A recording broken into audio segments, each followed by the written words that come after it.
Come on, Brother Nuri. Hearing about sports instantly, I think about my brother Shannon Sharpe, and I'm not, saying this Yeah, to tear him down, but I think this is like a really good learning lesson for us because we've seen so many young black men make a whole lot of money, and then you can get that sacrifice quickly by making yeah, poor decisions of who you choose to lay down with. yeah. For other young black athletes, how should they go about choosing who they have as their wife, as their life partner overall? Well, I have a book. It's actually my first book that I wrote is called Before You Say I Do. And on the back of that book, there's a quote that, matter of fact, Steve Harvey, when he was on Shannon Sharp show, they asked him about how important was his mate in his evolution, growth, and success. And he said, paraphrasing, he said, there's a dude named Nuri Muhammad that said the coldest thing. And he quoted what he heard from that book, Before You Say I Do, where I said that the most important decision you will ever make in your life after choosing belief in God is choosing the right mate. For the mate you choose will either inspire you to grow into your greatness or they'll confine you to complacency. They'll either be your other half or make you half of yourself. And I said, the minister said that, that remember, that the mate that you choose, if you have a good relationship, that can bring out the best in you and make you more youthful. But if you're in a bad relationship, that can bring the worst out of you and cause you to age prematurely. So choose wisely. That's how important that it is. There's a scripture where you read about in Revelations a creature that is a great wonder in heaven that is going after a woman, and he is called a dragon. Drag on. So here's a female that's in a relationship. This is one of the definitions you can attach with a mate that is not holding her up, but's holding her down. A drag on, excess weight. So we have to be careful choosing that mate. And remember, as an athlete, Shannon Sharp and all of the other of us, you knew who was chasing you in high school. You knew who chased you in college. You knew who was standing outside that locker room. Brother Samson. Delilah was out there. And if you look in the scripture, if you want to go into just the historical, Delilah was a Philistine woman, and Philistine people are white people. Samson had locks, so he was a black man. So the story of Samson and Delilah is about a black man being broken by a relationship with a white woman. The military couldn't defeat Samson. No warrior they could put up against Samson. No plot, no scheme, no strategy, tactic, or maneuver that the enemy employed could bring Samson down. But whenever Delilah got him, next thing you know, he was asleep, his locks got cut off. And you know that don't mean his hair cut. You know, haircuts don't give you no strength, but it means it cut him off from his knowledge of the power of himself, and he lost his ability. So we have to become a disciplined people. We have to become a moral people. And our athletes, they do have the discipline. They do have the ability. They just have to follow the law of transmutation and take the principles of that discipline that they use to become great in athletics and start using that to become great morally, mentally, and spiritually. But it's possible. Unfortunately, we leave it all on the field. We leave it all on the court. That's bad math. Don't leave it all on the field. Take everything you got from the field and bring it back home with you and use it for your mental, your moral development, and for the economic development of you, your family, and your people. And if we did that, then we would have less tragedies and less loss by falling victim to temptation. Indeed, brother. Hearing that, I think about so many pro athletes right now, NFL players especially. Micah Parsons on the Cowboys right now is just fighting for a guaranteed contract. Yeah. And seeing that in a old racist owner like Jerry Jones, it feels like a plantation all over again. Do you think it's possible for young black athletes, NFL players especially, to still be pro-black, stand up for themselves, be a man, and also still play in the league? Of course, we know about Colin Kaepernick seeing that, but do you think it's still possible for our young Black athletes who are superstars to still speak up, speak on issues, and stand strong? Or do you think that they kind of got to code switch sometimes just to get that paycheck? How do you feel about it? Well, that's the way the system has been designed. Right. You know, they always do a public lynching of anyone that stands up to the system of injustice, wickedness, racism, etc. But that's the decision you have to make. You have to make that decision based upon your character. See, what does it mean to stand on business? Does it mean you stand on compromising your principles for money, or what does standing on business really mean? Because if standing on business means that you standing on your integrity, what you believe, and what's good and what's right, then no matter who and what the check says, you know that if you do that, God is with you and you are the majority. Unfortunately, most of our athletes have always, I say it like this. There's an old song Nas did. I think it might have been on Distant Relatives with him and Damian Marley. And he just dropped a seed. He said artists out here scared to make Muhammad Ali statements. That's all he said. But how many people are willing to be in sports and entertainment and make Muhammad Ali statements? How many people do we know of that have become great in entertainment that are willing to use their social leverage that they've developed to wage their social leverage to change the condition of their people? Very few. So we need some more athletes that take on the spirit of a Muhammad Ali, that is willing to say the Viet Cong ain't never called me no nigga. I ain't going over there to fight for them, kill and die for a country that when I come back, I can't even drink from the same water fountain. Well, we have to have that kind of spirit. And even though Muhammad Ali was denied boxing access for years, he went down as being a champion of something bigger than boxing. He became the champion of a cause and the champion for justice. So, it's what kind of legacy are you writing? Do you want to be known for being a good ball catcher, a good jumper, a good runner, a good dunker, or do you want to go down as being a good soldier for God and for your people? And if that's the case, you using sports as a means to an end. But if I develop me some social leverage, I'm going to use my social leverage for the promotion of the will of God and the rise of my people. Otherwise, I don't deserve my platform. So that spirit is the spirit that they have to take. And it takes a few stepping out there to do it. And Colin Kaepernick was doing it. So they made sure that you had a high-tech lynching of our brother so that all the rest of the athletes, I was going to say slaves, all the rest of the athletes would realize, that if you do it, we're going to do just like the plantation in the past. Every time that a black man on a plantation showed any revolutionary spirit, soon as they caught him, they didn't just lynch him or beat him. They made sure before they did it, they brought all of the slaves out and made them watch. I'm going to show you what happens to you when you rebel against me as your master. So when they do that and they see that he's in a situation where he never got that platform again to get access to those personal millions, so what though? What Colin Kaepernick has made as a contribution to the world with his social stance is greater than anything he could have done with $200 million, $300 million contract from the NFL. He shook up the world with what he did. He made a Muhammad Ali statement. So it's up to the brothers to say, you know what? I'm standing on business in the truest sense and represent what's good, right, true, what's of God and what's for my people. The hell what the NFL has to say. Come on, Brother Nuri. Yeah.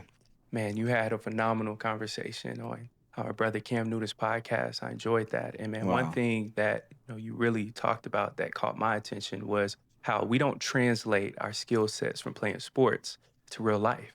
Yeah. And growing up, I played sports in high school, college, all of that at a high level. But after school, I always had a plan B. But then I saw so many friends who didn't. You see them fall off on the wayside, whether they end up in debt or prison. How do we start to translate everything that our young boys are learning in sports towards real life as well, and not football, basketball always being that end all be all?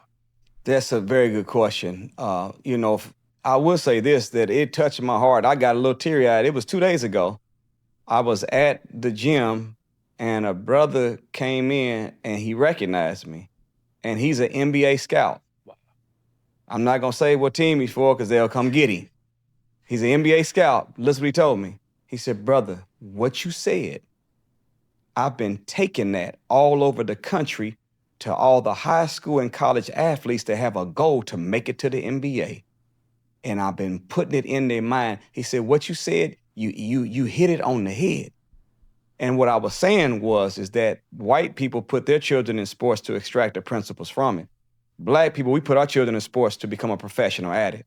So when we give our all to it and don't become what we wanted to become in the NFL or NBA, we leave with a broken spirit. And next thing you know, we are on drugs, on alcohol, operating in a mediocre existence. But the Caucasian who went in not to become a professional at it, but to extract the principles from it, they took the teamwork, the sacrifice, the discipline, the ability to categorize personal problems and still perform on the court, hearing instructions, all those principles, and they took that to their law firm, their insurance business, their dental practice, and now by the law of transmutation, they're transferring their what they developed in sports and bringing it to business and becoming successful in life.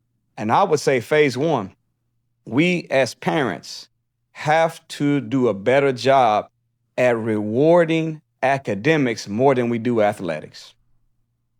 Parents will sacrifice thousands of dollars, work overtime to make sure their baby can make it to the AAU in the summertime, make sure the baby got the cleats and the shoes. When it's time, whenever they win, they at every game cheering from the sideline for all the little league, all of the basketball. Then when it's over, sacrifice and take the whole team to get pizza. Look at all the investment we put in our child for athletics. Well, let's start doing that for academics. Why not take all the students from your friend, your son's class that made it on honor roll this year, and we gonna have a pizza party for them? Why not celebrate them? So it starts in the home. It starts in the home with us beginning to celebrate academics more than we do athletics. And telling that child, remember, I'm not telling you don't try to become a professional NBA basketball player, NFL football player. I'm not saying don't become that, but remember this. Even if you become one, there's 55,000 or there's 500,000 black boys playing high school basketball right now. Only 17,000 of them are actually playing college. Out of the 17,000 that play in college, only 44 of them will make it to the NBA. And out of the 44 that make it to the NBA, only 7 of them will get a starting position. And the 7 to get a starting position, their career is going to last an average of 5 to 7 years. So you got 500,000 black boys competing for 7 full-time jobs that ain't going to last for 5 to 7 years. Even if you did become one of them 500,000 that made it. Think about that. You there, 23 years old, you come into the league, you out by 30, don't you, what you going to do for the rest of your life? If all you know how to do is hold a ball in your hand, you're going to have a problem. Do you know that I said this when I was young to my cousin, who was a great basketball player? He was playing college basketball at Ball State University, and he came home happy. He was full ride scholarship. He showed me a picture of the Ball State basketball team. They had maybe 20 people on the team. And I said, are you noticing something about this picture? He said, no, what you talking about? Just look at it. What do all the black players have in their hand? Basketballs. What do all the white players have in their hand? Books. This is a basketball picture. See, they know that a picture's worth 1,000 words. They know that there's a social law that's attached to everything you see consciously and subconsciously. So they wanted to make sure that the white players on the team knew, yeah, get good at this, but make sure you realize that this is the number one thing you need to be focused on. But the black boys, all of them had balls in their hand. White players all had books in their hand. That's the math that we've got to flip. Keep a ball in your hand if you want to, but make sure you got some books in the other hand. And know that, as Magic Johnson said whenever he was in his, I believe it was the first year they did what they called the D League then. I think it's the G League now. But that was the developmental league, people that was on their way to the NBA. He said to them in a speech, he said, I want to show these brothers how to take the brain they built in basketball and use it for business. He's telling you that you have the ability to transmute all the principles you got from sports and use it in real life scenarios to build something for you and your people. That's what has to happen. We have to know that at a very young age. And as parents, we have to do more celebration of academics than we do athletics. And I think we'll be able to shift this paradigm. Indeed, brother. Football season is underway. It's about to start, Brother Nuri. Growing up, here in the South, football is almost like a religion, right? And it's like until I got older, I didn't realize how many parallels football had with the plantation. Even in bowl games, right? How we got the Cotton Bowl, we got the Sugar Bowl. Ole Miss, they're the Fighting Rebels. They play Old Dixie League. But if you can, brother, please break down for us the many parallels between football and the plantation for. Well, it starts off with the selection process. What is the NFL draft? What is the combine? It's the auction. Compare that to the auction block of plantation. So what did they do on the auction block? They would bring a slave out, grease him down, and they would show off his muscles and let him know that how strong he was, and how fast he can run, how many hours he can work. And we letting him go for $75, and they would bid on him. Same thing with an auction block. These athletes have become the richest slaves that have ever existed. They have the money, but they still are a slave. And they're being auctioned, just like you would on a plantation. Look at what the Dallas Cowboy owner, look at what he was saying about on tape. He got caught accidentally on tape describing the body parts of one of his players all the way to the sex organ. Think about that. What is he saying? I'm looking at a greased up nigga that's getting ready to make me some money on my plantation. Cotton field, football field. Think about that for a second. Notice that all of the general managers, all the owners, Caucasian. How's it in the NBA? What black man owns an NBA team? Not anymore. Michael Jordan. He was in it, but he never owned it all. Minority owner. Yeah, I think he might have got to the point where he got to 51% maybe. But I'm saying that to say, as a general rule, you can be a quarterback, running back, wide receiver. You can be a forward, a center, a power forward. You can be a guard. I will let even some of you Negroes even be coaches. But you'll never be the owner, because this is my plantation. So, in that sense, that is what it is. And I'm not telling the brothers to just say to hell with it because it's a plantation. No, you use it for what you can get from it and allow your social leverage to be created by your skill that you've developed in sport and play, but take it to another world, take it to another level. There is no such thing as God creating a hooper. God does not create hoopers. He does not create wide receivers. He does not create linebackers. When God creates man, he gives us a purpose that we can make a contribution to the upward and onward movement of civilization. And sport and play does not push man forward. All it does is becomes a distraction for the masses of the people to pacify them, to cope with the condition of hell that they live in, while the rich get richer and the poor get poor. So let's take not just the money, let's take the social leverage that you earn by being great in any field, and let's start using it for freedom, justice, and equality. And I think in that case, what's going to happen is you're going to realize that they don't want you no more. But in our unity, there's strength. So why come we can't join Ice Cube? Hell, we go from the Big 3 to the Big 10, the Big 10 to the Big 15. We go back. We can have our own league. What difference?